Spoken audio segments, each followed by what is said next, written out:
माननीय राजसाहेब ठाकरे यांचं या ठिकाणी आगमन झालेलं आहे। सर्वांनी टाळ्याच्या गजरामध्ये साहेबांचं या ठिकाणी स्वागत करायचं आहे।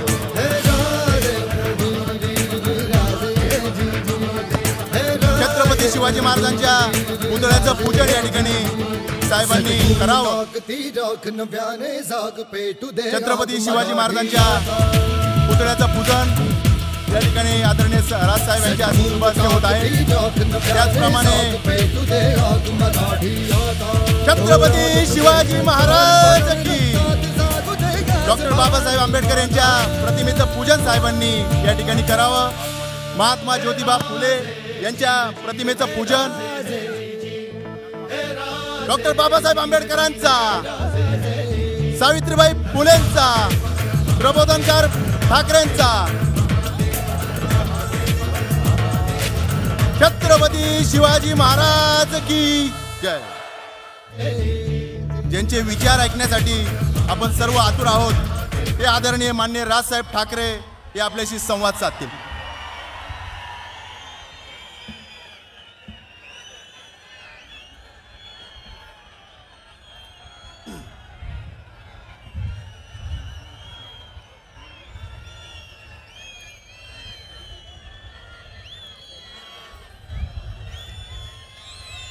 जमलेल्या माझ्या तमाम मराठी बांधवांनो, भगिनींनो आणि मातांनो,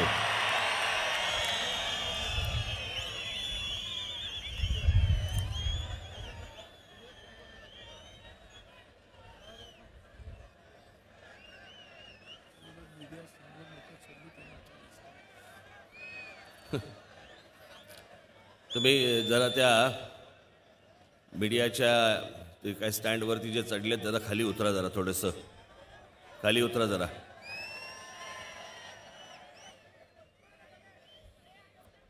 आता जिकडे तुम्हाला बसून ऐकता येईल, उभं राहून ऐकता येईल, न बघता ऐकता येईल,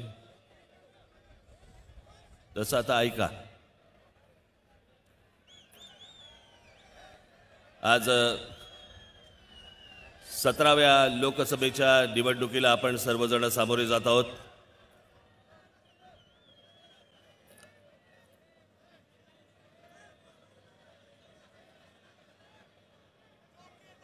या निवडणुका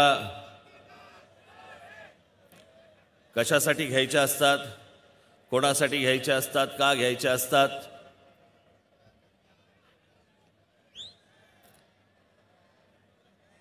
मला असं वाटतं या निवडणुका या तुमच्यासाठी असतात।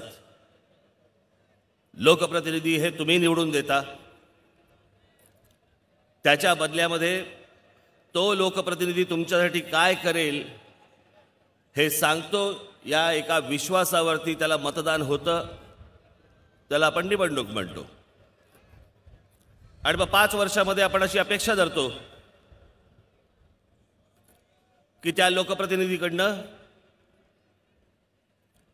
किंवा सत्तेत बसलेल्या त्या पक्षाकडनं तुम्हाला ज्या ज्या गोष्टी सांगितल्या गेलेल्या आहेत त्या पूर्ण करण्याची जबाबदारी ही त्या पक्षावरती ही निश्चित असते। नाहीतर निवडणुका कशाला लढवायच्या, नाहीतर उपयोग काय त्या निवडणुकांचा।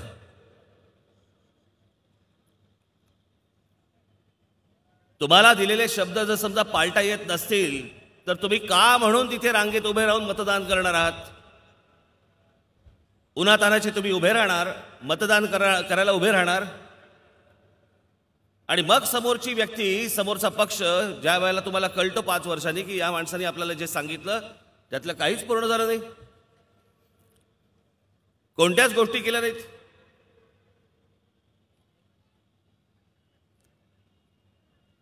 मी अनेकदा या गोष्टींचा विचार करताना मला खरंच वाटतं की खरंच लोकांना नक्की हवं काय असतं। मला सांगा, काय गरजा असतात? आपण गरज म्हणून पकडली तर काय गरजा असतात? समजा शहरामधली गोष्ट घेतली, आपल्या ग्रामीण भागामधली गोष्ट घेतली, शहरातले थोडे विषय वेगळे असतात, ग्रामीण भागातले थोडे विषय वेगळे असतात, पण काही बेसिक गोष्टी तर त्याच असतात।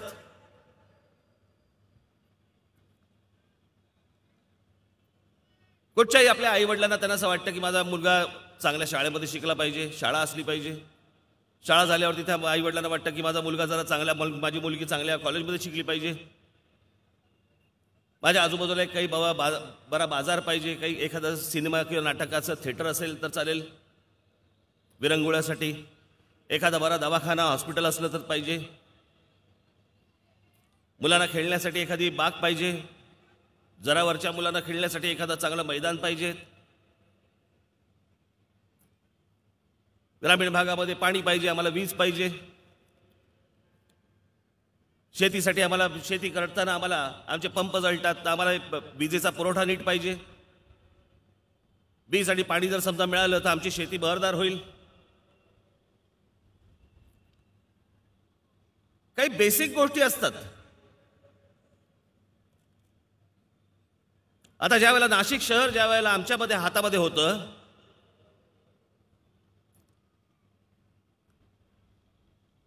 जो जाहीरनामा होता त्या जाहीरनाम्यामध्ये पण न दिलेल्या गोष्टी नाशिक शहरामध्ये आम्ही केल्या होत्या, सांगितल्या नव्हत्या तेव्हा.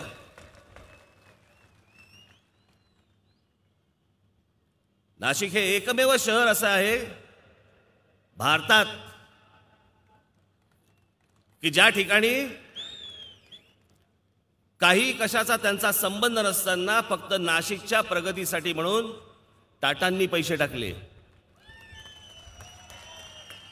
रिलायन्सने पैसे टाकले, महिंद्रांनी पैसे टाकले, मुंबईचं विमानतळ ज्यांनी बनवलेलं आहे ते जीरीके त्यांनी पैसे टाकले, पुण्याचे बीजी शिर्केणी कंपनी आहे त्यांनी पैसे टाकले, महानगरपालिकेने त्यांची जी कामं होती ती केलीच. पण हे इतर लोक जे होते, या इतर लोकांनी अशा एखाद्या शहरामध्ये पैसे टाकायची ही पहिलीच वेळ. या अगोदर कधी कोणी त्यांना आजपर्यंत सांगितलेलं नव्हतं की बाबा तुमचा जो CSRचा फंड असतो त्याच्यामध्ये ह्या गोष्टी तुम्हाला करता येतील, त्या कृपा करून करा. कोणी सांगितलं नव्हतं. आणि म्हणून मी तुम्हाला आज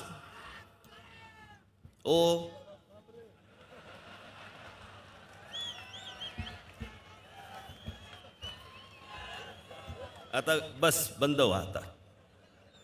आता मला बोलू देत. आता मी काय बोलतो ते ऐका.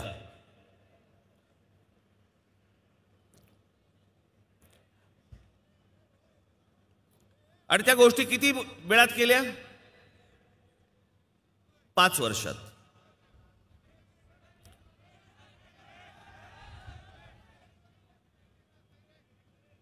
दिसेल तुम्हाला. त्या पहिल्या 5 वर्षामध्ये कोणकोणती कामं केली त्याची एक फक्त पुन्हा विसरला असाल तर एक झलक म्हणून तुमच्यासमोर मला द्यावीशी वाटते.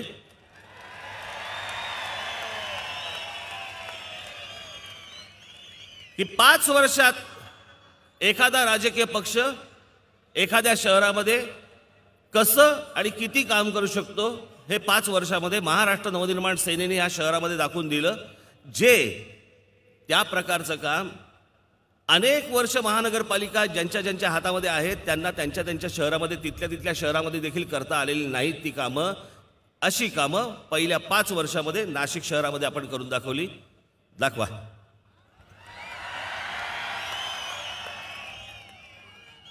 5 वर्षामध्ये 510 किलोमीटरचे नाशिक शहरामधले अंतर्गत रस्ते झाले.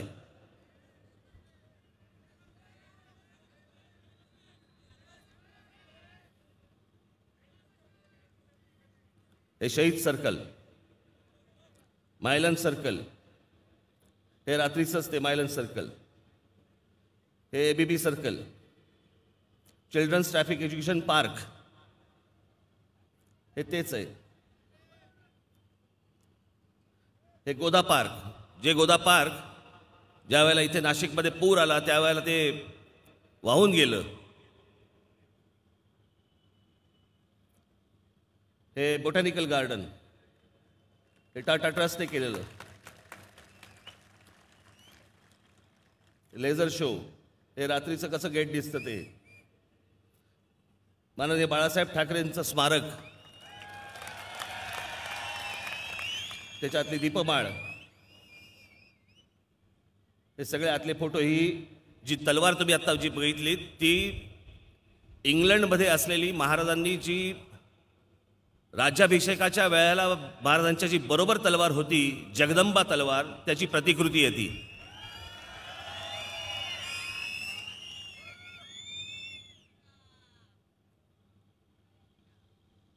हे घनकचरा प्रकल्प म्हणजे आज अनेक शहरांमध्ये कचऱ्यावरनं भांडणं सुरू आहेत, वाद सुरू आहेत. डम्पिंग ग्राउंड कुठे हलवायचं आणि त्या डम्पिंग ग्राउंडचं काय करायचं. पण नाशिकमधला जो कचऱ्याचा विषय आहे तो आपण पहिल्या 5 वर्षामध्ये आपण संपवला. इथे घंटागाड्या आपण ज्या प्रमाणात आणल्या आणि सुरू केल्या, त्याच्यानंतर हे सगळं प्रकल्प उभे राहिले. त्याच्यानंतर खत निर्मिती, हे जलशुद्धीकरण प्रकल्प, 20 लक्ष लिटरच्या 17 टाक्या बांधल्या आपण.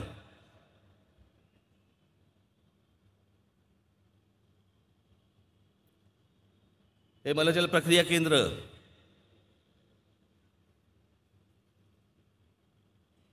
हे मुकडे धरण जे आहे तिकडनं नाशिक शहराला आपल्याला इकडचं फक्त एका धरणावरनं पाणी येतं. या मुकडे धरणावरचं पाणी हे आणण्याचं काम आपण केलं आणि नाशिक शहराचा पुढच्या जवळपास 40 वर्षाचा पाण्याचा प्रश्न आपण संपवून टाकला. पुढचे 40 वर्ष नाशिक शहराला पाण्याचा प्रश्न कधीही निर्माण होणार नाही. हे मुकडे धरणापासून 16 किलोमीटरची पाईपलाईन, हे बघा उड्डाण पुलाखालचं सुशोभीकरण,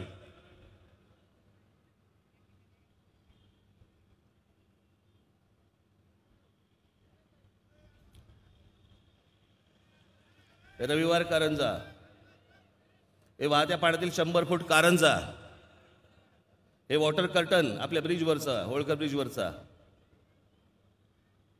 एका वर्षात स्मार्ट नाशिक ॲपद्वारे 18,500 समस्यांचं निवारण केलं आपण. लोकांनी ज्या तक्रारी केल्या त्याच्यावर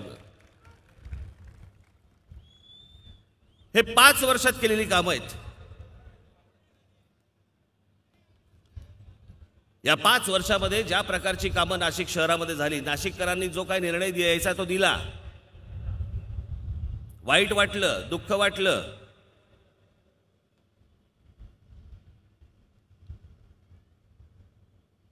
परंतु जी कामं केली ती छाती ठोकपणे तुमच्या समोर येऊन तेव्हा पण मांडली होती मी.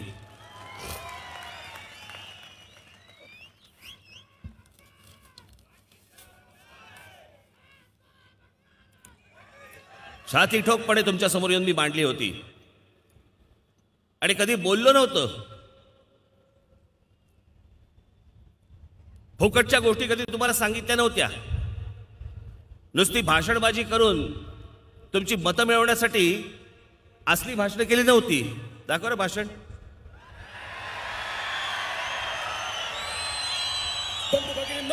देश बदलतोय, महाराष्ट्र बदलतोय, आता नाशिक बदललं पाहिजे. अनेक लोक म्हणतात आमच्या नाशिककडे पाहणार कोणी नाही. अनेक लोक म्हणतात नाशिकचा कोणी वाली नाही. अनेक लोक म्हणतात आम्ही वेगवेगळ्या नेत्यांवर विश्वास टाकला पण कुठल्याच नेत्याने नाशिकला काही दिलं नाही. मी तुम्हाला विनंती करण्याकरता आलोय की या ठिकाणी एकदा माझ्यावर विश्वास टाका.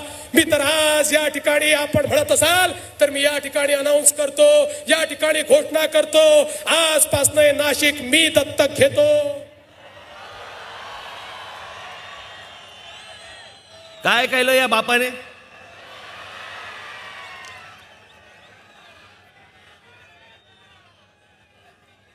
स्मार्ट सिटीमध्ये नाशिक आलं. स्मार्ट सिटीमध्ये आणि नाशिकच्या स्मार्ट सिटीमध्ये दाखवतायत काय तर महाराष्ट्र नवनिर्माण सेनेने केलेली नाशिक शहरामधली कामं. वर्तमानपत्राची कात्रणं दाखवा.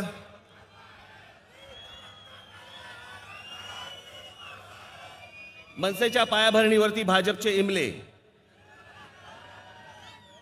मनसेच्या प्रकल्पावरती भाजपचा डल्ला, स्मार्ट सिटीत घुसवले आधीच्या सत्ताधाऱ्यांचे प्रकल्प, मनसेची कामे दाखवण्याचा स्मार्टपणा, बनवेगिरी, स्मार्ट सिटीच्या वर्धापन दिनी राज यांच्या प्रकल्पाचे प्रदर्शन, मनसेच्या प्रकल्पाचे भाजपाकडून ब्रँडिंग. हे नाशिक शहरामधली जी वर्तमानपत्र आहेत, बस रे, सगळी सभा संपली की 1 तास घोषणा द्या.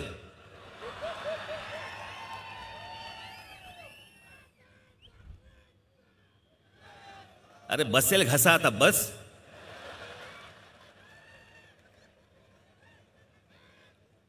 त्या तोंडात काहीतरी घाल रे. हे पिऊन आलाय का?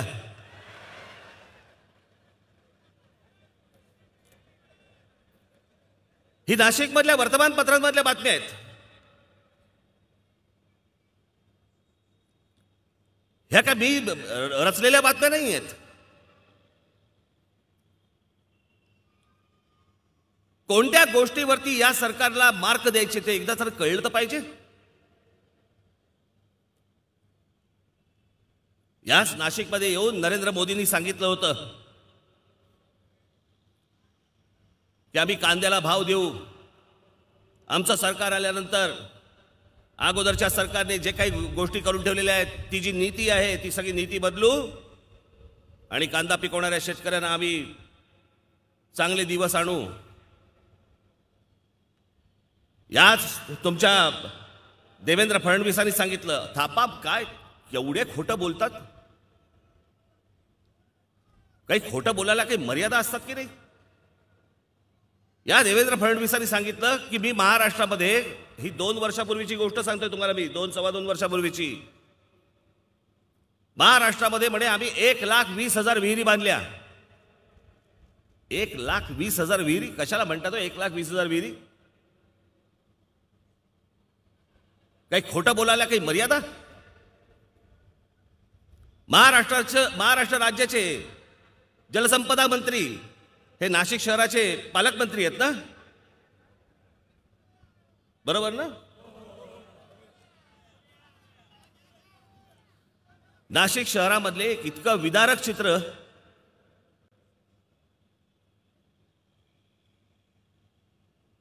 या नाशिक जिल्ह्यामधलं हे जे 1,20,000 विहिरी बांधतायत सांगतायत. आज महाराष्ट्र राज्यामधले जवळपास किती मला असं वाटतं 28,000 का 29,000 गावं दुष्काळ म्हणून जाहीर केली आहेत. दुष्काळग्रस्त म्हणून जाहीर केली आहेत. 28 ते 29,000 गावं.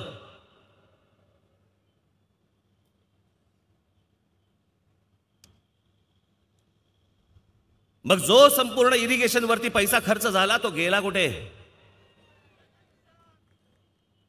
आज मी तुम्हाला एक फक्त गोष्ट दाखवण्यासाठी आणली. किती भयानक गोष्ट आहे बघा.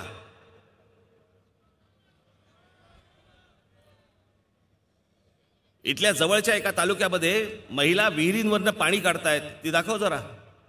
बघा हे किती भयानक आहे ही गोष्ट. नाशिक जवळचं हे बोर्डेची वाडी गाव. एकीकडे हंडाभर पाण्यासाठी गावकऱ्यांची वणवण सुरू आहे,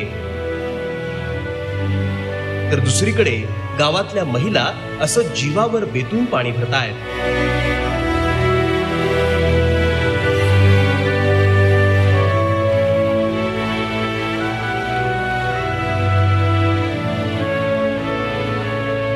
साठ फूट खोल असलेल्या विहिरीतल्या पाण्यानं केव्हाच तळ गाठलाय.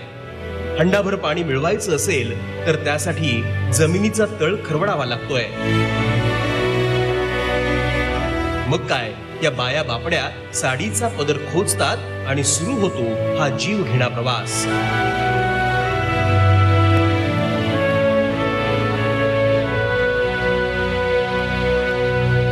मग आम्ही 4-5 महिला मिळून पाणी येतो. मग एक महिला विहिरीत उतरते आणि बाकी महिला वरती राहतात डरामा घ्यायला. आणि मग त्या तशी आम्ही पाणी काढतो. भीती वाटते पण मग आता उतरण्याशिवाय दुसरा पर्यायच नाही. रस्ता सर्वात पाण्याचे आम्ही प्रश्न आल्यावरती मतदान करणाऱ्यांना सांगतो, पण ते आश्वासनच देता का करू. जी परिस्थिती म्हणजे बरेच दिवस झाले, वर्षानुवर्ष असंच चाललंय. 7-8-10 वर्ष आमची सोयच नाही, काहीच नाही. बोर्डेची वाडी हे गाव इगतपुरी आणि त्र्यंबकेश्वरच्या वेशीवर येतं. नाशिक जिल्ह्यात सर्वाधिक पाऊस पडणारे हे तालुके. शिवाय मुंबईकरांच्या घशाची कोरड भागवणारं वैतरणा धरण हे देखील याच गावाच्या परिसरात आहे. पण धरण उशाला आणि कोरड घशाला अशी गत या गावाची झालीये. महाराष्ट्राची परिस्थिती अख्ख्या ही अख्ख्या महाराष्ट्राची परिस्थिती आहे ही.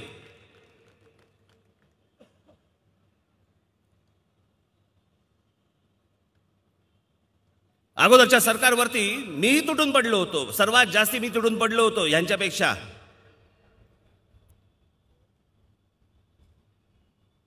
आणि त्यावेळेला एक मोठी बातमी गाजत होत्या, मोठ्या बातम्या गाजत होत्या त्यावेळेला.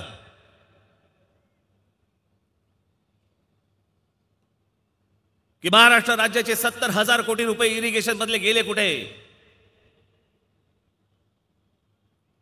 याच भाजपच्या काही लोकांमधनं मला काही पत्रकारांनी काही पेपर आणून दाखवले आणि पेपर दाखवल्यानंतर मी त्याच्यानंतर जो प्रचार केला होता 2012ला, त्यावेळेला सगळ्या वर्तमानपत्रांमध्ये या सगळ्या गोष्टी सुरू होत्या, टेलिव्हिजन चॅनलवरती या गोष्टी सुरू होत्या. भारतीय जनता पक्षाचे सगळे नेते सगळे ओरडत होते, कसा भ्रष्टाचार झाला, कसा भ्रष्टाचार झाला, कसा. 4.5 वर्ष झाली. आज सांगा देवेंद्र फडणवीसजी, भ्रष्टाचार झाला की नाही झाला. जर समजा झाला होता तर तुम्ही 4.5 वर्ष काय करत होतात, गप्प का बसलात. कोणती कारवाई झाली. अजित पवार किंवा सुनील तटकरे यांच्यावरती कोणती कारवाई झाली नाही. छगन भुजबळांना आत टाकलं. पुढे काय, पुढे कोणीच काही सांगत नाहीये.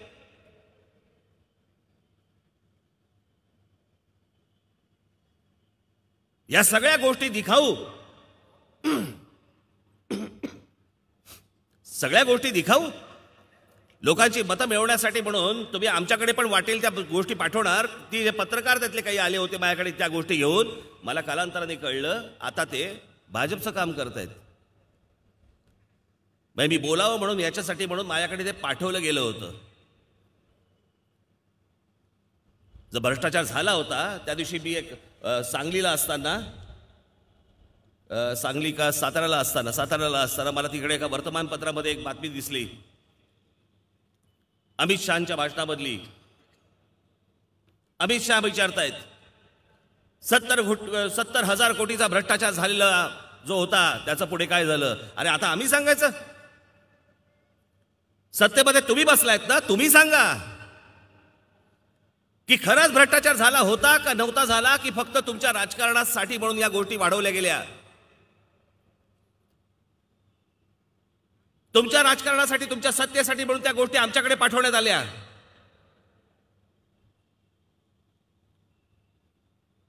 मग जर महाराष्ट्रामध्ये आता भारतीय जनता पक्षाच्या आणि शिवसेनेच्या सरकारमध्ये जर समजा इरिगेशनची कामं झाली असतील तर 28 ते 29,000 गावं ही दुष्काळग्रस्त म्हणून जाहीर कशी काय झाली. मग पाण्याचं काम का नाही झालं, मग ते पैसे गेले कुठे, याचे काय उत्तर आहेत. मी मगाशी भाषण करायला सुरुवात करताना मी तुम्हाला सांगितलं होतं कशासाठी निवडणुका लढवायच्या हो.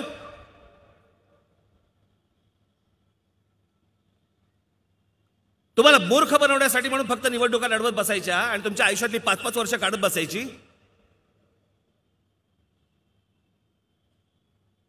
हेच नरेंद्र मोदी इथे नाशिकमध्ये आले असताना कांदा उत्पादक शेतकऱ्यांबद्दल काय बोलले होते. तुमच्याच कानाने ऐका आणि तुमच्याच डोळ्यांनी बघा. ही जी निवडणूक आहे ना, ही खूप गंभीर निवडणूक आहे, लक्षात ठेवा तुम्ही.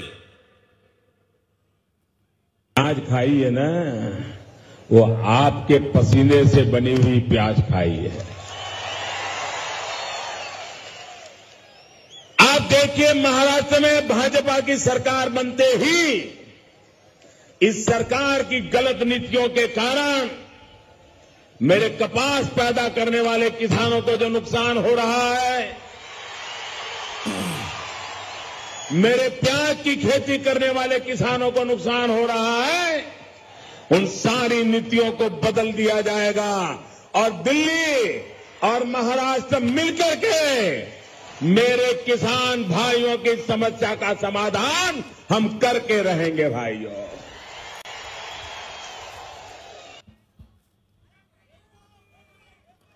मी स्वतः आता मध्यंतरी ज्या वेळेला दौऱ्यावरती होतो त्यावेळेला मी कांदा उत्पादक शेतकऱ्यांना मी भेटलो. मला ते दाखवत होते आमचा कांदा सडला. या कांद्याचं आता काही नाही होऊ शकत.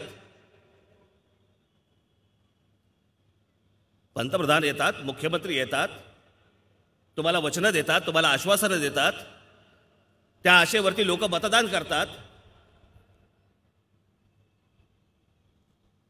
आणि पुढे हाताला काय लागतं?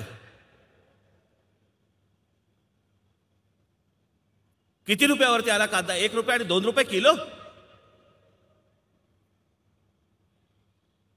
हा आमच्या गावातला, आमच्याकडच्या महाराष्ट्रामधला शेतकरी काय बोलतोय तुम्ही ऐका. आप क्या प्याज उगाएंगे अगर प्याज की कीमत 2 रुपए किलो पाएंगे? अभी 1 रुपए किलो 2 रुपए किलो भाव चालू है. ये प्याज अभी फेंकने के लायक हो गए, फिर भी भाव नहीं बढ़ रहे. आप महंगा प्याज ही पाएंगे अगर प्याज उगाने वाले किसान की बेटी की शादी टूट जाए, बेटे की पढ़ाई छूट जाए. लड़की की शादी, इसका सब प्लान हमने एक प्याज के ऊपर किया था. हमारे लागत का पैसा नहीं निकला, जो किसान खुदकुशी कर रहे, इसकी वजह यही है. महाराष्ट्र, मध्य प्रदेश में किसान को प्याज की कीमत 1-2 रुपए किलो मिलने लगी तो मुफ्त में बांटने को मजबूर हुआ.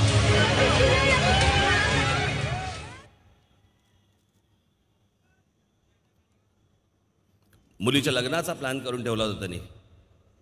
सडला कांदा, लग्न मोडलं. हे एक उदाहरण डोळ्यासमोर आले. असे कित्येक उदाहरणं असतील.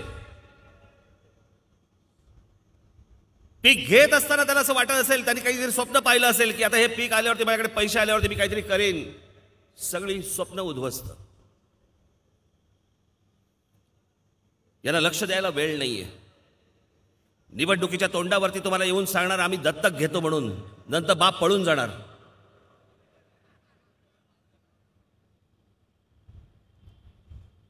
आज मला सांगा, हे भारतीय जनता पक्षाचे यांच्या मनात बघा काय. आज जवळपास महाराष्ट्रामध्ये यांच्या काळात, फक्त महाराष्ट्रातलं बोलतोय मी तुम्हाला, भाजप शिवसेनेच्या काळामध्ये 14,000 शेतकऱ्यांनी आत्महत्या केल्या. 14,000. कुठच्या कुठच्या भागामध्ये किती किती आत्महत्या झाल्या जरा बघा. बाजूलावर आहे. अमरावती विभागामध्ये, अमरावतीच्या सगळ्या जिल्ह्यांमध्ये 5,232. औरंगाबाद म्हणजे मराठवाड्यामध्ये 4,698. नाशिक म्हणजे उत्तर महाराष्ट्रामध्ये 2,153. नागपूर म्हणजे उत्तर विदर्भामध्ये 1,585. पुण्यामध्ये 391 आणि कोकणामध्ये 15.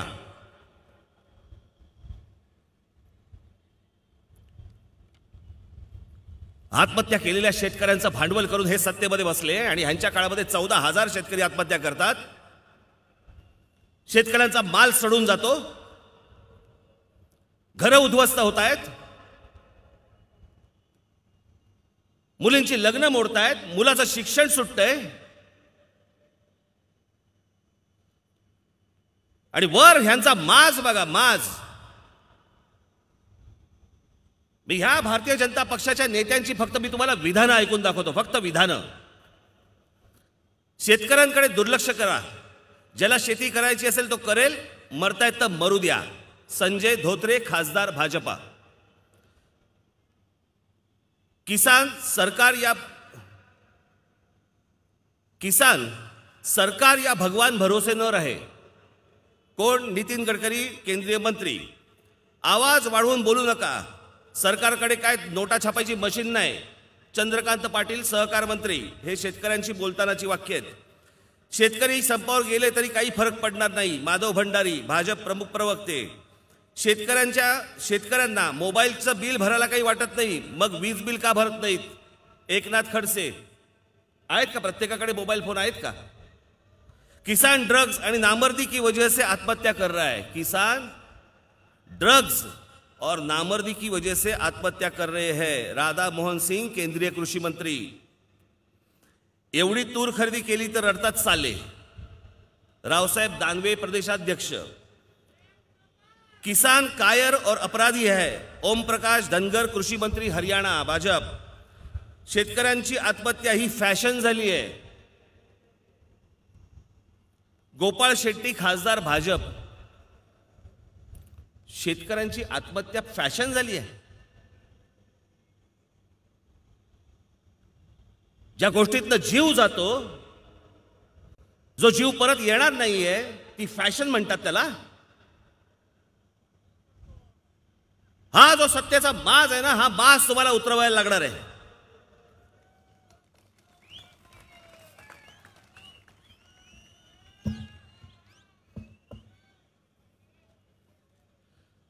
आज हे अनेक ठिकाणी, महाराष्ट्रातल्या अनेक ठिकाणी शेती नीट चालत नाही, वडिलांचे हाल पाहवत नाहीत.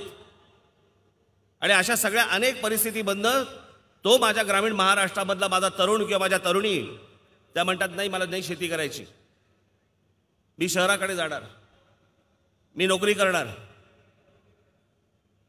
ते एक वेगळी स्वप्न पाहतात. ही सगळी स्वप्न नरेंद्र मोदींनी दाखवली होती. ज्या वेळेला यांनी 2014ची निवडणूक लढवली, त्याच्या अगोदरचा प्रचार आठवून बघा.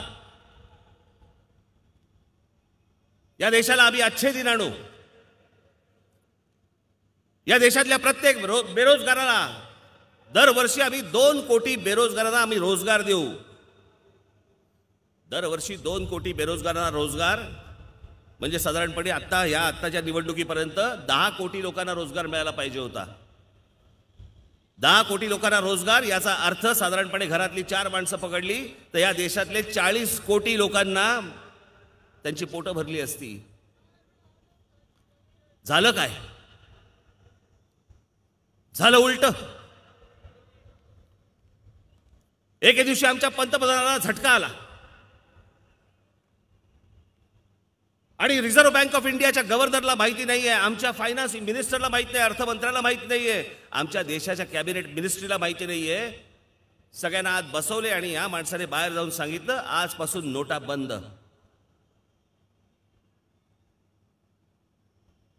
हा देश अख्खा रांगेमध्ये उभा राहिला. माझ्याकडे प्रत्येक गोष्टींची व्हिज्युअल्स नाही आहेत, पण मला जे काही मिळाली, काही ठिकाणी जी लोक प्रामाणिकपणे रांगेमध्ये उभी होती,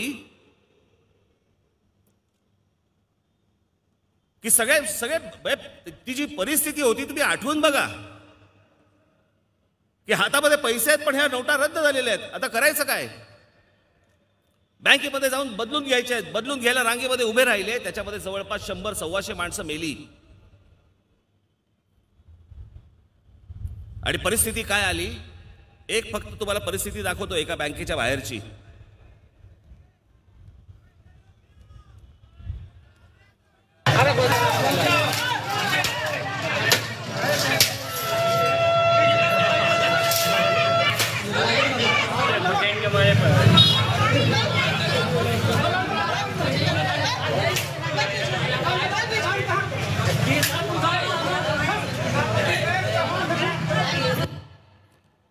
हे देशातल्या अनेक शहरांमध्ये झालं, अनेक जिल्ह्यांमध्ये झालं, अनेक तालुक्यांमध्ये झालं.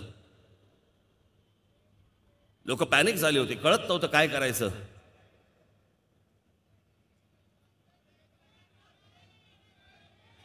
आणि समजत नव्हतं अशा सगळ्या परिस्थितीमध्ये कसं तोंड द्यायचं घरी. देशाला कळत नव्हतं की हा निर्णय का घेतला. शहरासारख्या ठिकाणी जिकडे एटीएम मशीन्स असतात, त्या एटीएम मशीन मध्ये नवीन नोटा जात नव्हत्या. निवडणुकीच्या अगोदर याच नरेंद्र मोदींनी सांगितलं होतं की जे काँग्रेस सरकार जीएसटी आणत होती ती आणू नका. आणि हे सरकारमध्ये आल्यानंतर यांनी जीएसटी आणली. नोटबंदी झाली. नोटबंदी आणि या जीएसटी मुळे या बाबांनो या देशामधल्या जवळपास 4.5 ते 5 कोटी लोकांच्या नोकऱ्या गेल्या. 4.5 ते 5 कोटी लोकांच्या नोकऱ्या. याचा अर्थ त्यांचं जे कुटुंब असेल त्याचा काय परिणाम झाला असेल त्या कुटुंबावरती.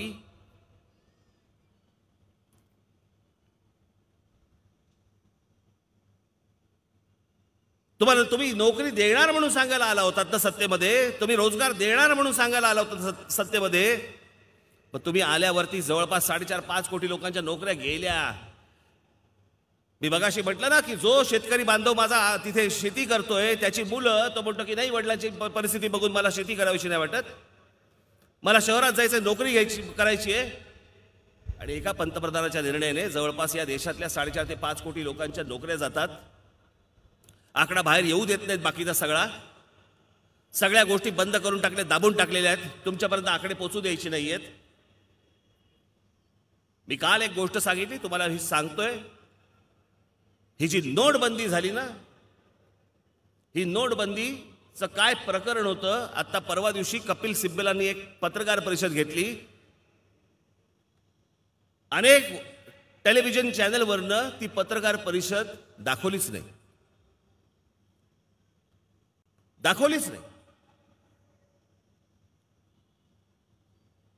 त्या पत्रकार परिषदेमध्ये कपिल सिब्बल, एक निष्णात वकील, सुप्रीम कोर्टाचे, विनाकारण येऊन ते असली पत्रकार परिषद घेणार नाहीत.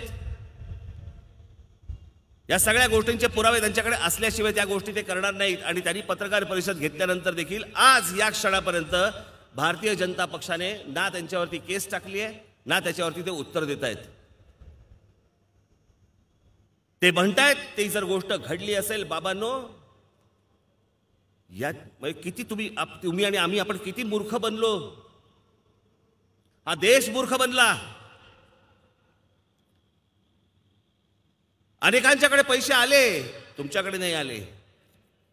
ही कपिल सिब्बलांची जी पत्रकार परिषद झाली ना, त्या पत्रकार परिषदेतली एक फक्त मी तुम्हाला पॅराग्राफ वाचून दाखवणार आहे. तुम्हाला कृपा करून शांतपणे हा पॅराग्राफ जरा नीट समजून घ्या. आपण इथे आलेल्या माझ्या शेतकरी बांधवांनाही सांगतोय, माझ्या तरुणांनाही सांगतोय, तरुणींनाही सांगतोय, माता भगिनींना सांगतोय की काय प्रकारचं मूर्ख बनवलं गेलं. आणि जर समजा कपिल सिब्बल खोटं बोलत असतील तर भारतीय जनता पक्ष त्यांच्यावरती केस काय टाकत आहे. वाचून दाखवतो. नोटबंदी होण्याच्या फार अगोदर आरबीआय गव्हर्नर उर्जित पटेल यांच्या सहीने रुपये 2000च्या नोटा प्रचंड प्रमाणात परदेशात छापल्या गेल्या.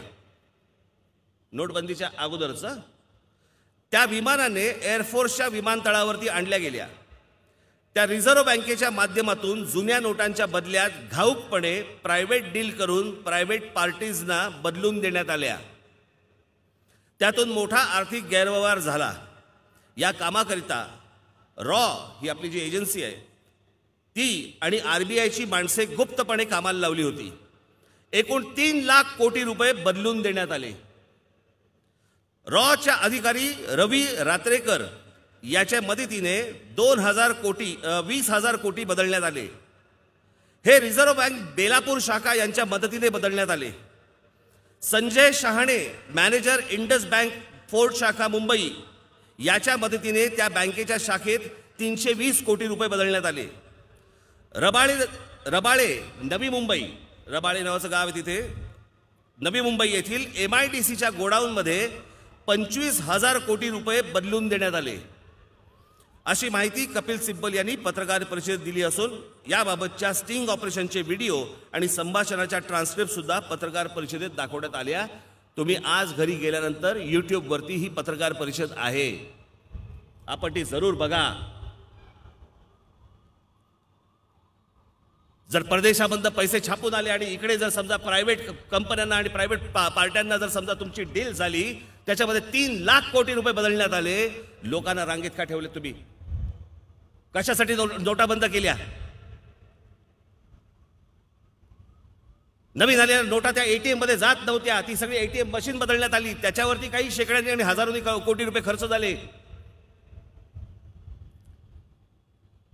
या सगळ्या अख्ख्या प्रकरणामध्ये अनेक उद्योगधंदे डबघाईला आले, अनेक उद्योगधंदे खाली आले, अनेकांचे रोजगार, मी बोललो ना मग अशी 4.5 ते 5 कोटी लोकांचे रोजगार गेले.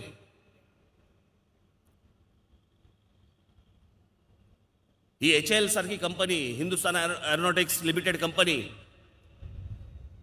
या कंपनीकडे खरं तर राफेलचं विमान बनवायची गोष्ट त्यांच्याकडे यायला पाहिजे होती, जी अनिल अंबानीकडे गेली, ज्याचा विमानाशी काही संबंध नसताना फक्त मित्र या कारणामुळे त्याच्याकडे देण्यात आली. आणि आमच्या HLचे जे कर्मचारी आहेत त्यांच्या पगारासाठी म्हणून सरकारला 1000 कोटी रुपये त्यांना कर्ज काढावं लागलं पगार द्यायचे म्हणून. मग ही गोष्ट कारण त्यांना दिलीत. आज एअर इंडिया सारख्या कंपनीला 2-2 महिने लोकांचे पगार दिले जात नाहीयेत. इतकी वर्ष असलेली जेट एअरवेज सारखी कंपनी डबघाईला आली, बुडाली. हे सगळे नोटबंदी आणि GST नंतरचे हे सगळे फटके आहेत. जेट एअरवेज बंद जवळपास डायरेक्ट 20,000 आणि त्यांच्यावरती अवलंबून असलेले साधारणपणे इतर असे मिळून 50,000 कुटुंब म्हणजे 50,000 लोक उद्ध्वस्त झाले. काम गेलं त्यांचं. एक कंपनी बसली. अशा असंख्य कंपन्या बसल्या या देशामध्ये. दाखवल्या जात नाहीत तुम्हाला, टेलिव्हिजनवरती सांगितल्या जात नाहीयेत, तुमच्यापर्यंत माहिती पोहोचवली जात नाहीये. सगळ्या गोष्टी दाबून ठेवलेल्या आहेत. 2014, 2015, 2016, 2017 2016 पर्यंतचा या देशातल्या बलात्काराचा आकडा मिळतो. या देशामध्ये ह्यांचं सरकार आल्यानंतर किती बलात्कार झाले तर 2016चा शेवटचा आकडा मिळतो. या देशामध्ये 38,000 का 39,000 बलात्कार झाले या मोदींच्या सरकारमध्ये. त्याच्या अगोदरचाही आकडा तेवढाच आहे. आणि 2017 नंतर सगळे आकडे बंद करून टाकले. तुमच्यापर्यंत आकडे पोहोचवायचेच नाहीत.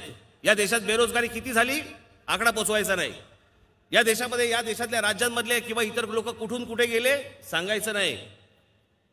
नोटबंदीमुळे काय काय झाले, परिणाम काय काय झाले तुमच्यापर्यंत पोहोचवायचेच नाहीत. सगळी वर्तमानपत्र आणि सगळे चॅनल्स दाबून टाकलेत. सगळ्यांचे मालक बंद करून टाकलेत. तुमच्यापर्यंत या गोष्टीच येऊ द्यायच्या नाहीयेत.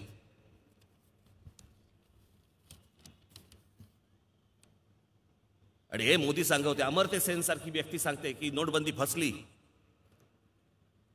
आमच्या देशामधले जवळपास RBIचे 2 गव्हर्नर राजीनामे देऊन मोकळे होतात. मी मगाशी सांगितल्याप्रमाणे 14,000 शेतकरी महाराष्ट्रात आत्महत्या करतायत. तर देशातला आकडा काय असेल?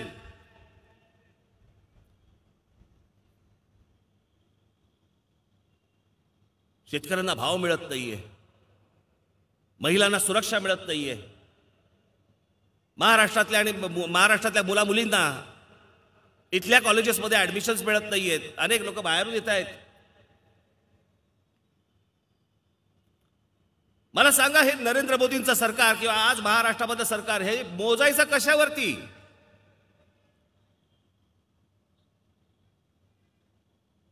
जर कुठचीच गोष्ट यांच्याकडे येत नसेल तर मला जरा सांगा कशावरती मोजायचं आहे ना. आणि हेच नरेंद्र मोदी म्हणाले होते की मला 50 दिवस द्या. टाळ्या वाजून बोलले होते, मला 50 दिवस द्या. या 50 दिवसामध्ये जर ही नोटबंदी फसलेली दिसली तर या देश ज्या चौकामध्ये मला उभा करेल त्या चौकात मी हा देश देईल ती शिक्षा मी भोगायला तयार आहे. नोटबंदी फसली. नोटबंदीमुळे देश खड्ड्यात गेला. आता नरेंद्र मोदींनी सांगावं कोणता चौक तो?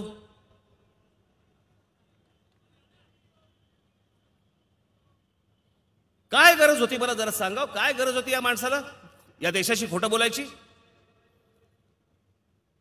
2014ला या माणसावरती या देशाने प्रेम केलं, भरभरून मतदान केलं. राजीव गांधींच्या नंतर या देशामध्ये एखाद्या माणसाच्या हातामध्ये बहुमत दिलं. बहुमत. काय वंडर्स करता आली असती या देशामध्ये, काय गोष्टी करता आल्या असत्या.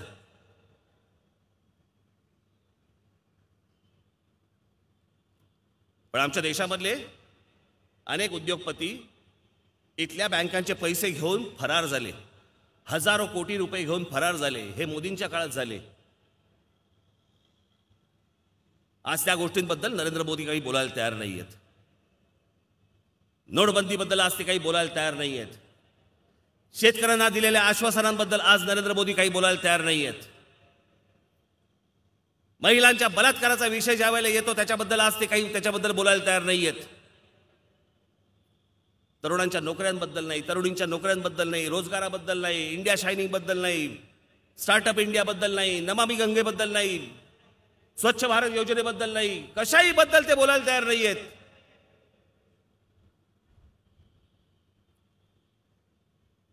जी जी स्वप्न त्यांनी दाखवली, ज्या ज्या योजना त्यांनी सांगितल्या, त्यातला एक शब्द, त्याच्यावरती एक शब्द बोलायला तयार नाहीयेत ते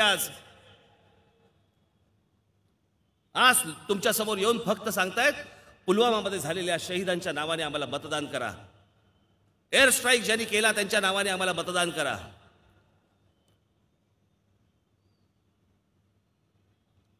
मी काल एक बातमी दाखवली होती की कशा खोट्या बातम्या पसरवल्या जातात.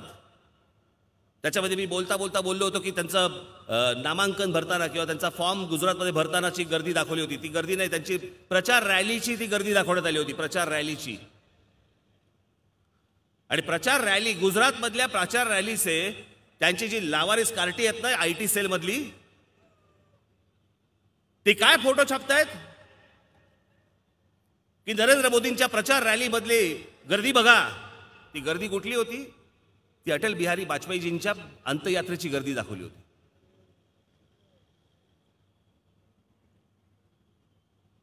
काय बोलायचं या लोकांना? याच लोकांनी तुम्हाला सांगितलं होतं ना की परदेशामधनं आम्ही काळा पैसा आणू आणि प्रत्येकाच्या खात्यामध्ये आम्ही 15-15 लाख रुपये टाकू. सांगितलं होतं की नव्हतं? तुम्हालाच सांगितलं होतं ना, सगळ्यांना देशाला सांगितलं ना की 15-15 लाख रुपये टाकू. ते काय बोलले होते ते ऐका, मग आपण पुढे जाऊ. मेरा स्पष्ट मत है कि दुनिया के देशों में जहां भी काला धन पड़ा है, हम सरकार में आते ही एक टास्क फोर्स बनाएंगे. कानूनों में संशोधन करने की जरूरत होगी तो संशोधन करेंगे, नए कानून बनाने की आवश्यकता होगी तो नए कानून बनाएंगे. विश्व के जिन जिन देशों में जहां टैक्स हेवन है, जहां ये पैसे पड़े हैं उससे जानकारी लेंगे, एक एक पाई हम वापस लाएंगे और ये जो पैसे वापस आएंगे उसमें से 5 पैसे 10% अमाउंट जो लोग ईमानदारी से देश को टैक्स देते हैं और विशेष करके जो सैलरी वाले लोग हैं उनको बेचारे को कोई चारा नहीं है, उनका तो इनकम टैक्स यूं ही कट जाता है. उनको गिफ्ट के रूप में उसमें से 5% 10% मैं वापस दूंगा. आता हे बोललेत की आम्ही ते सगळे गिफ्ट म्हणून तुम्हाला पैसे देऊ. याच्यावरती कसे तुम्हाला मूर्ख बनवले या देशाला बघा. सगळ्यांना, मलाही मूर्खच बनवलं. पुढे अमित शाह काय म्हणतात ते ऐका. ब्लैक मनी भी मुद्दा बना हुआ है. माना आप कह रहे हैं कि हमने तो SIT बना दी थी, हम एक्शन ले रहे हैं और पूरी कार्रवाई हो रही है और काला धन आएगा, लेकिन जो चुनावी भाषण में प्रधानमंत्री ने बात कही उसको वो बार बार दोहरा रहे हैं कि 15 लाख रुपए अकाउंट में क्यों नहीं आ रहे. देखिए, ये जुमला है. किसी के अकाउंट में 15 लाख रुपया कभी नहीं जाता, वो उनको भी मालूम है और आपको भी मालूम है, देश की जनता को भी मालूम है. ये जो काले धन वापिस लाकर गरीबों को फायदा पहुंचाने की बात है, उनकी योजनाएं बनती, उनके फायदे के लिए काम होता है. इस माध्यम से पैसा जाता है, किसी को कैश कभी नहीं दिया जाता, वो सबको मालूम है. ये भाषण देने का एक तरीका है, एक जुमला है. भाषण देने का एक तरीका है, जुमला है. देशाला मूर्ख बनवता तुम्ही.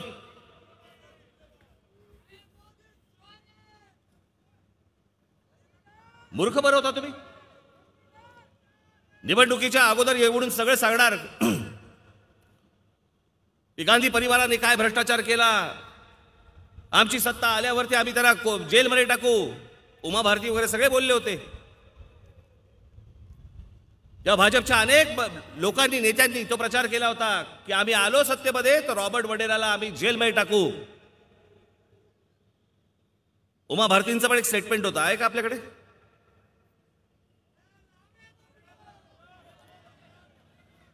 उमा भारती पण बोलल्या होत्या की आम्ही सत्तेवरती आल्यावरती रॉबर्ट वडेराला आम्ही जेलमध्ये टाकू. आता हे सत्तेत आल्यावरती या अमित शहांना जेव्हा प्रश्न विचारला गेला त्याचं उत्तर अमित शहानी काय दिलं ऐका. कैसे मूर्ख बनवतात. अमित शाह जी, मैं विनोद कापड़ी हूँ.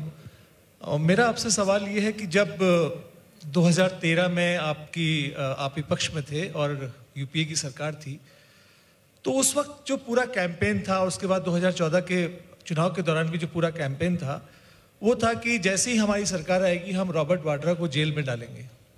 और 4.5 साल गुजर गए और रॉबर्ट वाड्रा अभी भी बाहर घूम रहे हैं और चुनाव से ठीक पहले फिर से कुछ हरकतें एक्टिव हुई हैं, ईडी एक्टिव हुई है, आईटी एक्टिव हुई है. तो 4.5 साल तक रॉबर्ट वाड्रा क्यों बाहर रहे?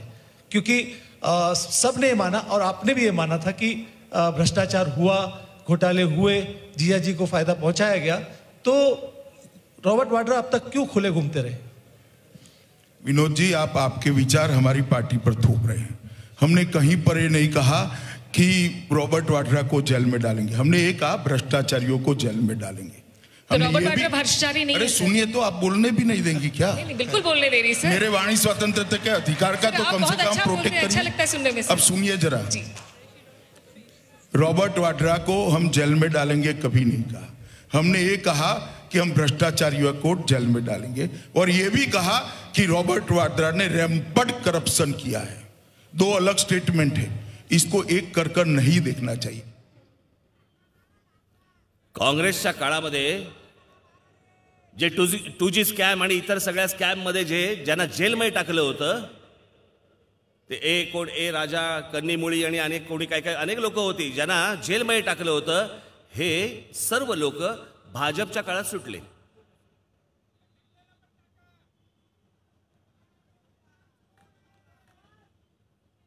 काय बोलायचं ह्या लोकांना मला जरा सांगा. किती खोटं बोलणार. आणि आता मध्यंतरी तर नरेंद्र मोदींनी काय कार्ड काढलं.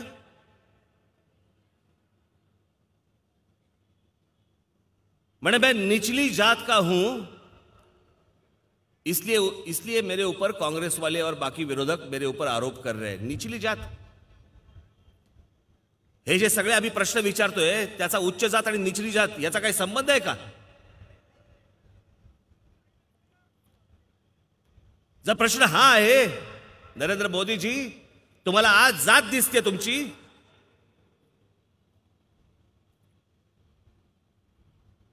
मग गोरक्षावरनं या देशामध्ये इतक्या लोकांना आजपर्यंत ठार का मारले? गोहत्येच्या नावाखाली या देशामधल्या दलित तरुणांना, मुस्लिम तरुणांना का मारलेत? एका ठिकाणी मी तुम्हाला सांगतो, मला जातीतलं काय फारसं कळत नाही, त्याची मला मी विचारलं म्हणून मला कळलं की ढोर समाजाचे आपले जे कोणी लोक असतात ते जनावराचं कातडं काढतात. तो व्यवसाय, पारंपरिक व्यवसाय. आणि ते जे कातडं काढलं जातं त्याच्यावरनं त्यांना धरलं आणि सांगितलं ह्यांनी गाय मारली. ती मेलेली गाय होती.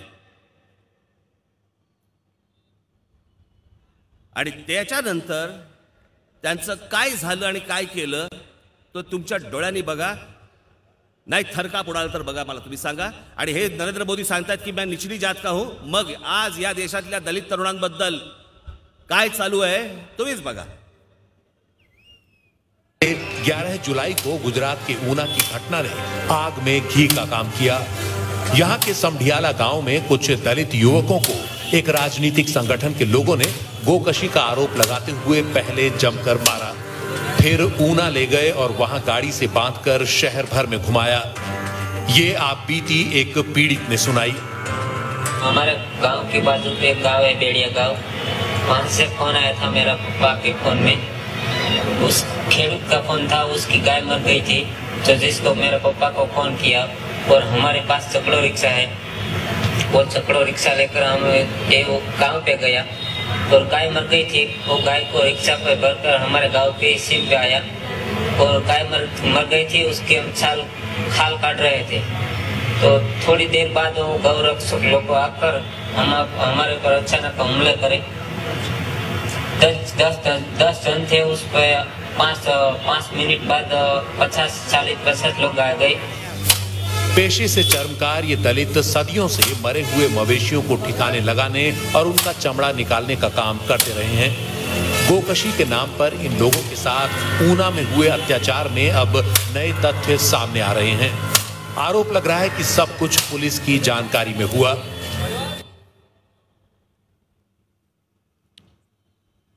या गोरक्षा आणि या गोहत्या या विषयावरती या देशातल्या जवळपास 40 ते 50 लोकांना ठार मारलेत आतापर्यंत। त्याच्यावरती कधी नरेंद्र मोदी बोलले नाहीत। त्याच्यावरती एक वाक्य बोलायला हे तयार होत नाहीत। आणि मग स्वतःच्या मित्रांबद्दल ते स्वतः काय म्हणतात ते ऐकून घ्या। आप कत्ल खानों की बात करते हैं तो एक समुदाय विशेष की रोजी रोटी भी उससे जुड़ी है। दूसरी बात यह कि एनडीए के कार्यकाल में भी मीट एक्सपोर्ट बड़े पैमाने पर हुआ, तो उस समय आपकी सरकार ने क्यों नहीं किया कुछ? मैं देखूंगा उस समय उनके क्या प्रॉब्लम थे, मैं देखूंगा, लेकिन इन दिनों स्थिति गंभीर होती गई। उस समय हो सकता है, शुरू में मेरे पास डिटेल नहीं है, उस समय हो सकता है कि हमारे पास दूध न देने वाले पशुओं की संख्या एक्सेस हुई हो, उसमें से एक विचार बना हो।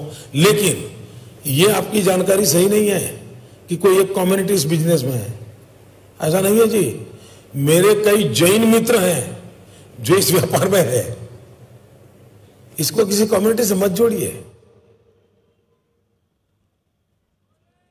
नरेंद्र मोदींचे काही जैन मित्र आहेत जे या बीफच्या व्यापारामध्ये आहेत, गाईचं मांस एक्सपोर्ट करण्याच्या व्यापारामध्ये आहेत। मग या 40-50 लोकांना या देशामध्ये ठार का मारले गेले, त्यांच्यावरती कोणत्या प्रकारची कारवाई झाली? ज्या वेळेला ह्या सगळ्या घटना घडत होत्या त्यावेळेला नरेंद्र मोदी गप्प का होते, का नाही होते बोलत? बाबांनो, मला तुम्हाला एवढंच सांगायचं, हे सगळं जातीचं राजकारण तुमच्या समोर उभं करणार, हा मराठा, हा दलित, हा माळी, हा साळी, आणि मग तुमच्या समोर आरक्षणाच्या गोष्टी ठेवणार। कसलं आरक्षण? इथे यांच्या नोटबंदी आणि जीएसटीच्या निर्णयामुळे जवळपास 4.5 कोटी लोकांचे रोजगार गेलेत, या देशामध्ये नोकऱ्या निर्माण होत नाहीयेत। आणि मग मराठा समाजाला सांगायचं की तुम्हाला नोकऱ्या मिळणार, दलित समाजाला सांगायचं तुम्हाला नोकऱ्या मिळणार, इतर बाकीच्या लोकांना सांगायचं तुम्हाला नोकऱ्या मिळणार। नोकऱ्या नाहीच आहेत। मुळात ज्या नोकऱ्या सरकारी नोकऱ्या ज्याला म्हणतो त्या उरल्याच फक्त 3.5-4%। आणि तुमची डोकी भडकवायची, तुमच्यात आपापसात हाणामाऱ्या करवायच्या, आणि तुम्ही एकदा तापलात की मग निवडणुकीला तुमचा तसा फायदा करून घ्यायचा, जातीचा फायदा करून घ्यायचा। हे सगळे धंदे सुरू आहेत या लोकांचे। हे जातीमध्ये विष कालवून यांना फक्त राजकीय स्वार्थ बघायचा यांचा।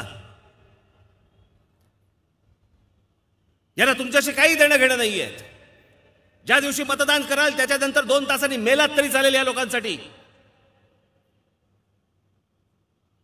या लोकांना तुमचं काही देणं घेणं नाहीये।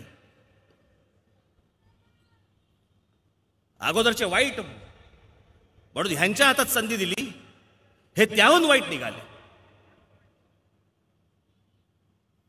इतका गलिच्छ राजकारण। आणि आज तुम्ही येऊन सांगता की आम्हाला पुलवामाच्या शहीद झालेल्या जवानांवरती मला मतदान करा म्हणून सांगताय। एअर स्ट्राईक केलेल्या तुम्ही जे आमचे पायलट्स आहेत त्यांच्या नावाने तुम्ही आम्हाला भाजपला मतदान करा, काम त्यांनी केलं ना।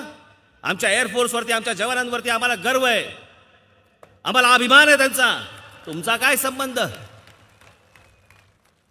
मला आठवत नाही कधी अटल बिहारी वाजपेयीजींच्या काळामध्ये ज्यावेळेला कारगिल झालं त्याच्यानंतर अटलजी म्हणाले आहेत की कारगिलच्या नावाने आम्हाला मतदान करा। कधी नाही म्हणाले अटलजी।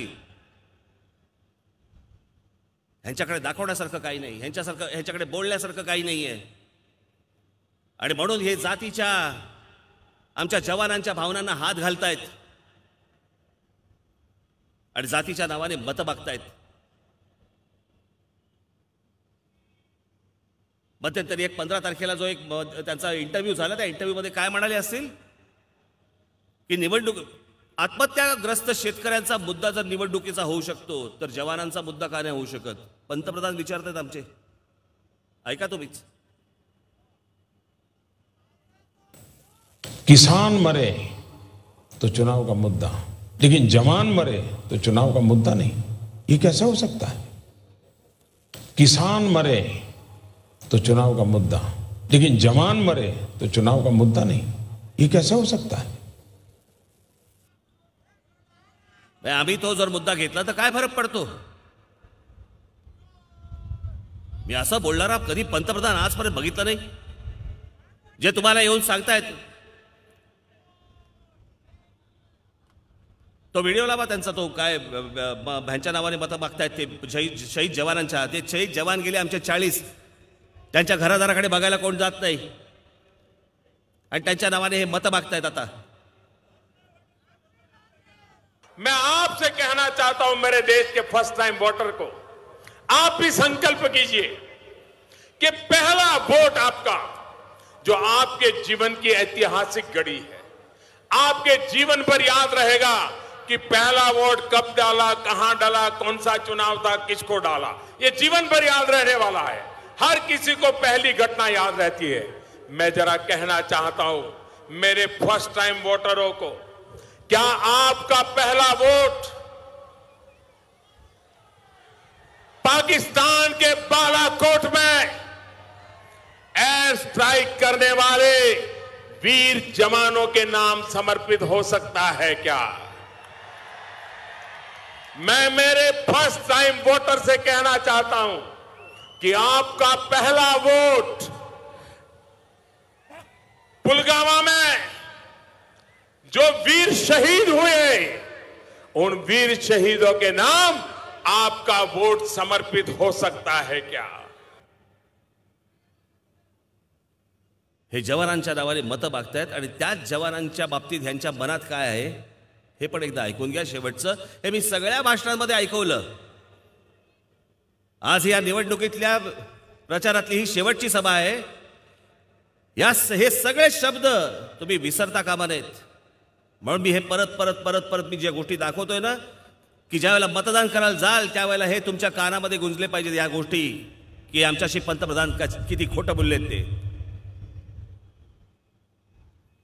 सेना में एक जवान जितना साहस करने का ताकत रखता है ना, उससे ज्यादा साहस करने का ताकत व्यापारी रखता है.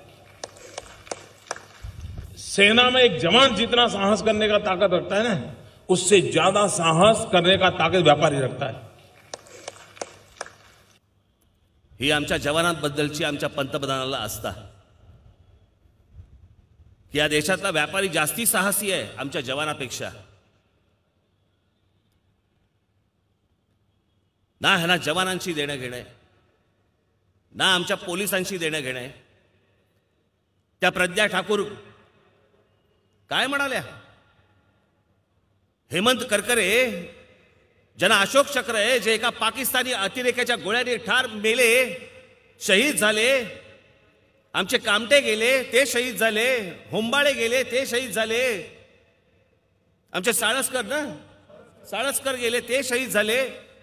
पाकिस्तानी अतिरेकी ज्यावेळेला मुंबईमध्ये घुसतात आणि आमच्या पोलिसांना ज्यावेळेला ठार मारतात, त्याच्यानंतर हा देश त्यांना अशोक चक्र देतो. आणि ही बाई सांगते की बरं झालं मेले, ते माझ्या शापाने मेले.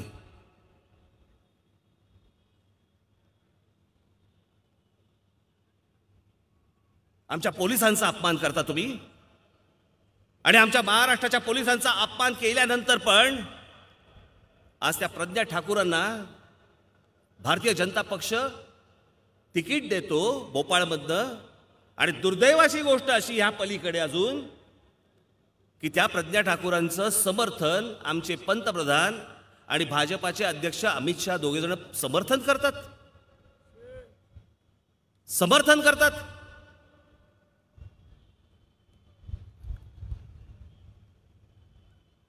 आज जर हीच गोष्ट दुसरे कोणी केली असती तर आज जे चॅनल्स बंद पडलेली आहेत, जी वर्तमानपत्र बंद पडलेली आहेत, केवढं त्या व्यक्तीला ठोकून काढलं असतं. पण आपल्या सगळीकडे आपले चुटुक बातम्या येणार आणि विषय बंद करून टाकणार. एखाद्या सत्तेच्या किती घरंगळ जायचं याला पण काही मर्यादा असतात. सगळेच पत्रकार तसे आहेत अशातला भाग नाहीये. बरेच पत्रकार आहेत, पण अनेक असंख्य पत्रकार असे आहेत या देशामधले की ज्या पत्रकारांना लिहू दिलं जात नाही, बोलू दिलं जात नाहीये. म्हणून मी जे सतत सांगतोय ना बाबांनो, ही गोष्ट, ही निवडणूक आपण नीट लक्षात घ्या. हे 1931-32 साली या देशामध्ये जे ॲडॉल्फ हिटलरने जी गोष्ट केली ना, ती गोष्ट या देशामध्ये सुरू आहे. सगळ्या गोष्टी बंद करून टाकायच्या, सुप्रीम कोर्ट बंद करून टाकायचं, आमचंच ऐकलं पाहिजे सुप्रीम कोर्टाने, निवडणूक आयोगाने पण आमचंच ऐकलं पाहिजे, सीबीआयने पण आमचंच ऐकलं पाहिजे, आरबीआयने पण आमचंच ऐकलं पाहिजे. सगळ्या जेवढ्या आपल्या ज्या संस्था आहेत त्या सगळ्या संस्था बंद करून टाकायच्या. आमची चॅनल्स बंद करून टाकायची. चॅनलच्या मालकांनी जर समजा जास्ती जर आवाज काढायचा प्रयत्न केला तर त्यांच्यावरती ईडीच्या आणि इतर सगळ्या केसेस टाकायच्या. पत्रकारांना धमक्या द्यायच्या, पत्रकारांना बोलू द्यायचं नाही. माझे पत्रकार बांधव आज इकडे आलेले असतील. कुठे आहेत? इथे आहेत. दुर्दैवाने या देशामध्ये जर हे परत निवडून आले ना बाबांनो, याच्या पुढे तुम्ही घटना बघाल पण लिहू शकणार नाहीत. याच्या पुढे होणाऱ्या घटना तुम्ही बघाल, बोलू शकणार नाहीत. जी गोष्ट ॲडॉल्फ हिटलरने केली त्यावेळेला तीच गोष्ट, त्याच गोष्टींची पावलं इथे पडतायत आता.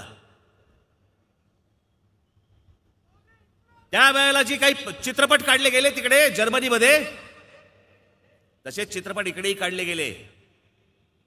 ॲडॉल्फ हिटलरच्या मनामध्ये काय, त्यांच्या योजना काय, त्याच्यावरती चित्रपट काढले गेले. जसे आपल्याकडे काढले गेले ना, सुई धागा, पॅडमॅन, टॉयलेट एक प्रेमकथा, हे सगळे सरकारच्या योजनांसाठी म्हणून काढले गेलेले चित्रपट. आणि मग त्याच्यामध्ये ते अक्षय कुमार, काल बोललो ना मी, या देशातल्या पत्रकारांना भेटत नाहीत पंतप्रधान, या देशातल्या पत्रकारांना इंटरव्ह्यू द्यावासा वाटत नाही. हा पहिला पंतप्रधान आहे या देशातला ज्यांनी गेल्या 5 वर्षामध्ये एक पत्रकार परिषद घेतलेली नाही. हा माणूस पत्रकारांच्या प्रश्नांना उत्तर देऊ शकत नाही. हा तुमच्या प्रश्नाला काय उत्तर देणार हो? कोण तुम्ही आहात? तुम्हाला गृहीत धरलेले आहेत. पैसे जे आम्ही फेकत जाऊ, आमच्याकडे भरपूर कॅश आहे, आम्ही पैसे फेकत जाऊ. पैसे फेकले, उभे राहतील रांगेमध्ये आणि आम्हाला मतदान करतील. गृहीत धरलं तुम्हाला, गृहीत. त्यांच्यासाठी कोण आहात तुम्ही?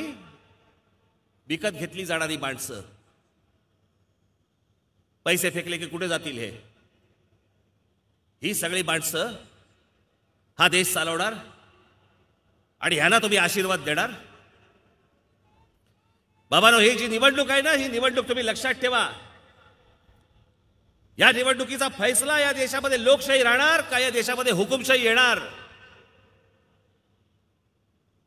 या गोष्टींचा फैसला करणारी ही निवडणूक आहे.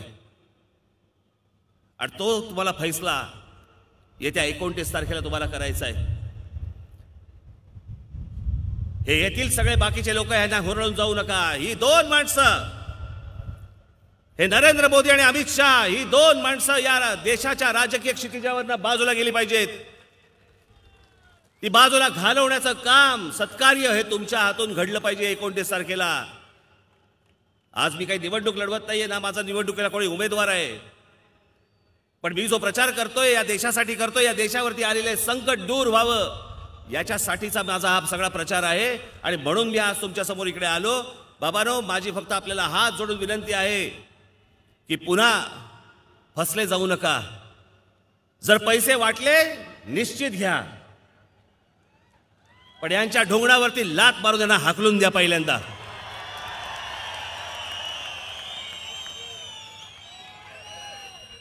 आजपर्यंत यांनी देश लुटला, आता तुम्ही यांना लुटा. आणि म्हणून हे सत्कार्य तुमच्या हातून घडो एवढी फक्त एक ईश्वरचरणी प्रार्थना करतो आणि आपणा सर्वांची मी रजा घेतो. धन्यवाद. जय हिंद, जय महाराष्ट्र.